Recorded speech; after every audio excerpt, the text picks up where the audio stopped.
I'm Dr. Jean Cirillo. I'm a practicing psychologist in New York, and in this clip we're going to talk about how to handle caring for elderly and ill parents.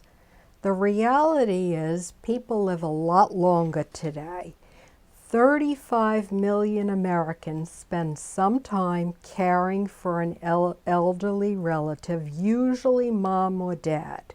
And while this can be a trying experience, it's also a very good experience for children and everyone in the household to see the generations getting along well together.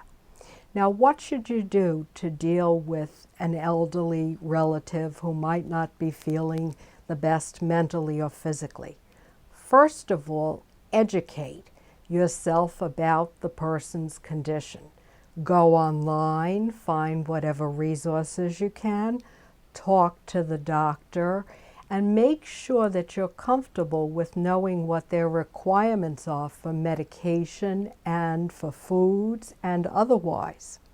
The next thing to do is to communicate with the person about your concerns.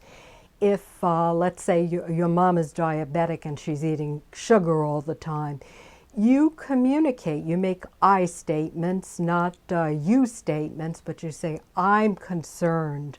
I want you to be around for the kids' graduation. I want you to be feeling well. And I'm concerned when you eat too many sweets. Here are some possible substitutes.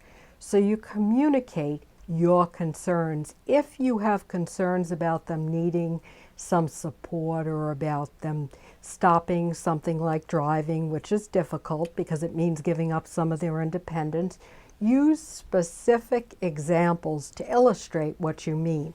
Like, Dad, I know you want to get another car, but you had an accident making a left turn, your eyesight isn't as good. How about if we substitute, I'll take you to such and such a place twice a week. You can look into other forms of transportation. There are many social services that are available to the elderly at this point because more and more families are dealing with it. Then you have to involve yourself in their care. Even if mom or dad or an aunt or uncle or somebody is at a nursing home, it's very important that you visit regularly. Get to know their caretakers. Look for any signs like, let's say, poor hygiene or bruises or their mood rapidly going downhill, that they may be not getting the best possible care. It's important to have you in there, if you can't have them at home, to at least be there as an advocate. Make sure that you politely encourage them to get money together, wills, trusts, estates, for the hopeful distant future that it won't be immediate, but it's a lot easier to work on money situation when the parent is still of sound mind, if not of sound body.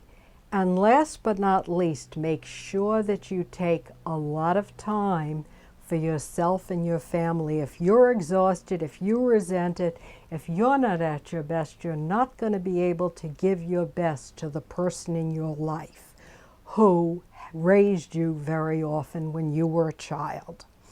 I'm Dr. Jean Cirillo. I'm a practicing psychologist in New York.